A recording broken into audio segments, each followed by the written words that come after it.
Sivas, we are back once again with part two of What's the Meaning of Life? Yeah, meaning of life and values. Values. We had an interesting discussion In part one, part one. and we continue that kind of talk. And I So- promised two stories. We will remember them. So I would like to know about the story about the balls. I mean, Oh, okay. big one. We and start with it. Yeah, it was when you were talking about how you can learn all life, and that's part of the meaning of life, to learn new things.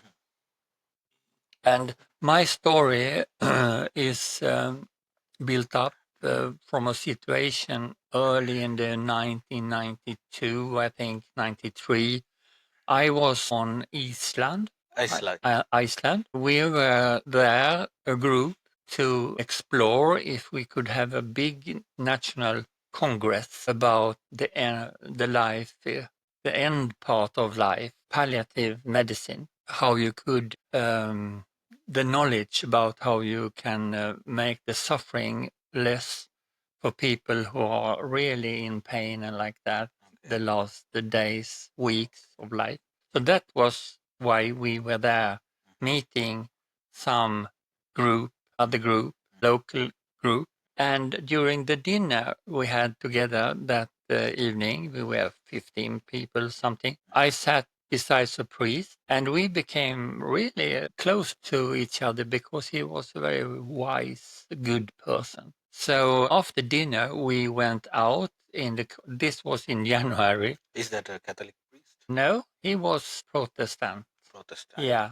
But we went out in the cold, looked up in the sky, and it was this what you call aurora, northern lights in the sky, and we saw the stars and like that. It was very beautiful and cold.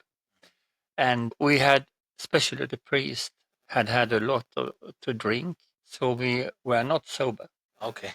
But we started to talk about meaning of life. And then, for make a long story short, we created a story about this thing that sometimes you meet people that you feel they don't know what they are talking about. And you can't get them to understand that. And why is it like that? Then we created this story. And the story is as follows. You have to imagine that you have a football, for instance, and besides the football, there is a golf ball, very small. And the golf ball is a sphere. The golf ball, also the football, is a sphere. And the golf ball is representing the situation when you are born, like a newborn baby. Everything inside the shell of the golf ball is what you know about your life.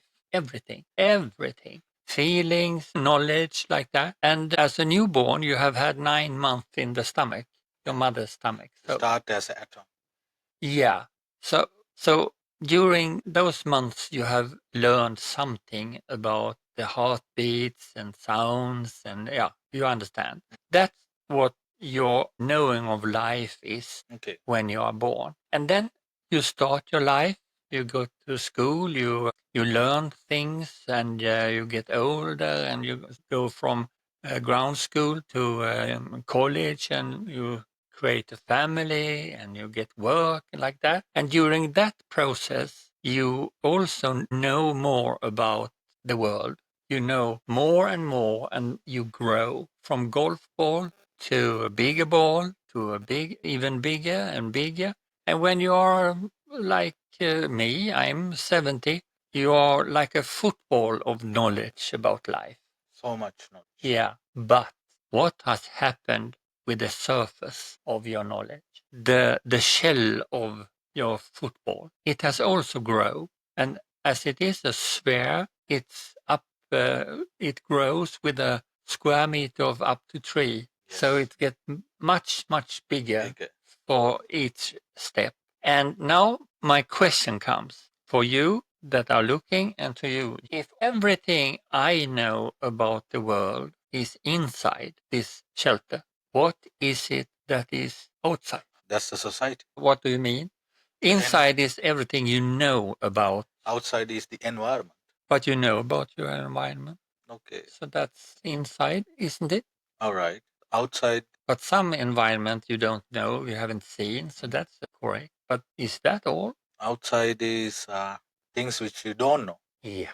You're the first one that answered that so quickly. That's the point. Outside is everything you don't know. And as it is a surface that has built up like that, that means that the more you know, the more you grow, the bigger the surface against what you don't know.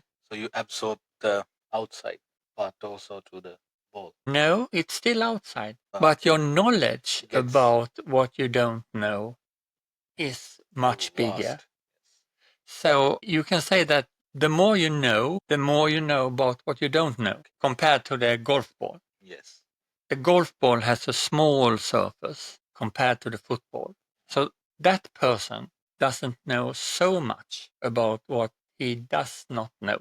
So if you meet people that are golf balls when they are grown up, then you must be very careful with your own behavior because you know that this is a golf ball and that person doesn't know so much about the world. Exactly. So you can accept some curious things that that person says by understanding that he hasn't got the knowledge of it. And at the same time, this person has very hard to has difficulties to understand you. You know what I mean? So that's something when you say you can always learn something, I think that is true. So even if I'm now a football in some areas, of course I am a golf ball in other areas. Couldn't put a nail in the wall right, for instance. Yes. In that area, I am not a practical person, so I'm a golf ball compared with a master of building houses and like that. So that's also something you have to consider when you are meeting people. So you can't be master of everything. So as Seeya says, you have to learn. So it's a continuous learning process. Life is all about continuous learning process. Even you go out and meet a new person, he might not know what you know, but he might know what you don't know. That's right. So should have that respect, mutual understanding, the respect towards everyone. That the society now itself lacking that understanding. That's the issue of this world because they don't have that due respect to everyone because you should respect to everyone and learn that everyone is equal also, as well as if someone doesn't know even anything at all, you should support them, you should understand them, you should give them hand to make their lives better. It's all about that, have that connection. It's not having, as you said earlier also before starting, having thousands friends in Facebook or Instagram or social media. Life doesn't mean that you are having a great social life. My father always says also, I think it's a general saying, you should have at least 4 or 5 good friends to carry your casket when you die. That's how it should happen. My father says that it was enough with one friend. Exactly. If it was a real friend. What is a friend? What do you think about the friendship, the relationship? What do you think? Well, I think like you were saying about the friends you have in Facebook. They are good people mostly, of course, but that's not the definition of friend for me. I had that talk also with Adrian when he was young because he asked me, "What is a friend, grandpa?" And we will start talking about that. He was only 8 years or something, and I tried to be concrete. So I said to him that a true friend is a person when you sit with that person in the same room and there is a silence and you don't feel that you have to say something. If you have that sensation, probably it's a real friend you have on the other side. So it means the vibe and the energy. If you are with real friend, you feel it. I mean, if you go inside to a place that one of your good friends are in, you feel that vibe. Yeah, the energy, then you feel that's right. secure. So that vibration is, you need to have that good vibrations around you. I also said to him, but that was more like a joke. But in some way, it is true. I also said to him, another sign of that you have a friend beside you in that room is that when you fart, no one reacts. You don't feel ashamed, and your friend doesn't react. It's just natural. Something happened. But in another situation, it would be quite a shame. You should feel quite ashamed if by accident you Yes. have been farting. But take it seriously and think after. Same thing happens in relationship between a man and woman. Man Yeah. and a woman, when they get married or living together or something, that before you get married, you understand you're having relationship outside of your marriage, and you are meeting your that special person outside, having a coffee or lunch or going everywhere, and so on and so forth. Once you start living together as a man and woman, then you realize there are shortcomings, as you said, maybe farting, maybe something else, maybe some snoring. There are Yes. certain things, but you need to understand. Then you are not made a match made in heaven. You need to No. make that matching while you're living. Yeah. That's the main thing, I think, where all actually gets wrong. Because if you don't understand the person you love, the special person that you have, then there's an issue. You should understand. You can't, match a person beforehand. There's no kind of a blueprint or production out there for your willing, or a person who's there just made for you. No, there might be different sorts of people with different sorts of feelings and emotions and lifestyle. You need to Yeah. match those things. How you come into a middle path, middle track, and how you take that life along with you is the key of that relationship. And it's also a kind of meaning of life to learn how the other one is, to learn each other about each other. It can be small details like peeling your nose or doing things with your teeth or have a bad breath or something. It can be anything that you find out. The thing is to talk about it. If you're irritated, I mean, if it's a problem, talk about it and lift it up. Say what your feeling is, and that's the way of learning about each other. Then you can have a long-term relationship. Yeah, then you tighten your relationship. The bond gets stronger. Yeah. Those are the things you need to understand, I think. In the world of fast-paced, growing world, with so much of challenges, so much of, I think, it's like a race. You have so much of competition, but still you need to have, for me, also one thing for me is a peace of mind. I always value peace of mind in my life. Nevertheless, I have millions of dollars or millions of thousands of worth of properties or anything. I feel if I don't have peace of mind, that doesn't count. So for me in life, I value peace of mind. So what you are saying that the meaning of life is not primarily to have a material success. No. It's more a mental process of feeling that you have a good meaning of life. Yes. Including the ups and downs. Of course. For example, I have actually given up some jobs that I have been working with, some companies that I've gone into. If I feel like there's a issue or doesn't have that value for me also, if it's not a win-win situation, or if you feel like you don't match there, I have become like I have experienced that as well few times also. So I have given up, even though it pays me a good salary. It doesn't mean that if you don't have that peace, if you don't have that value as a person, for me it's not the place to be. That's right. I would just leave. Doesn't mean that I'm giving up. It means I value my own personality. I value myself and my peace of mind than anything else. I don't want to, as you said, see, become another person by being in that place and turning out to be a nut job, turning out to be a crazy, losing your mind. So if you don't feel valued, if you don't feel secured, or if you don't feel your worth, just think. And it's not all about money. For me, I don't know about you, but for me, I mean, I just think twice. Then I walk away and I move on. The thing is, if you walk away, if you stagnate in one place, that's an issue. I believe you walk away and move forward, not backwards. Move forward, move on.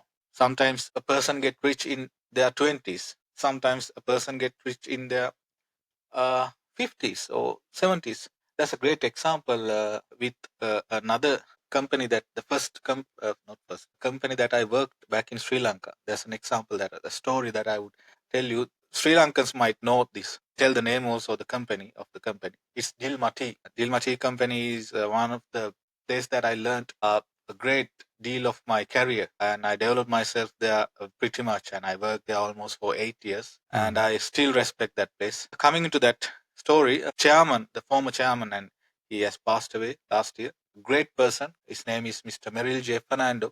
He's a tea maker. He was a tea maker, and you know what? He started his company. He formed his company age of 58, and until that he tried. And he tried, failed, error, tried, failed, and he always said that age is just a number. You can become what you are maybe in the latter part of your life, but keep trying. So don't think that someone become just a millionaire in their 20s or 30s. That doesn't mean that you will not just keep trying. Even for myself, I'm not a millionaire. I'm just a normal person. I'm also trying things, trial and error. Life is all about trial and error. Don't panic. Just try. As I was saying, this Dilma story, he built a dynasty, and he left with, I think, a huge story behind him, a good story to talk even now with their children and grandchildren. And he has made a group of companies, and one of the biggest and multinational company in Sri Lanka. That's what it means. So your life is still young. So that's another part of meaning of life. Trial and error, and don't give up. Don't give up. No. I mean, I could add also sayings that I have told both when I was director and also to the family, that each thing on its own place, one thing at a time. Keep your, what do you say, promises. If you say you give some promises, keep them. Keep the word. Keep the word. If you say something, do it. Yes. Don't misjudge that, because it's very important to get trust, that you keep your word. And also what you are talking about is don't give up. Stand up and try again.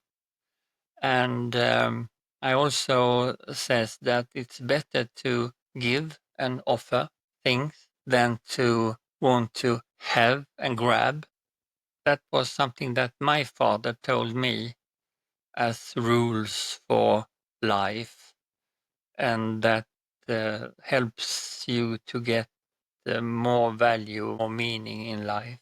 Exactly. If you keep those values. Interesting. At the end of the day, as Seeya said, you have a short period of time to live. We are not here forever. And I believe whatever the good things will be remain there. People will talk the good things even after you die, pass away.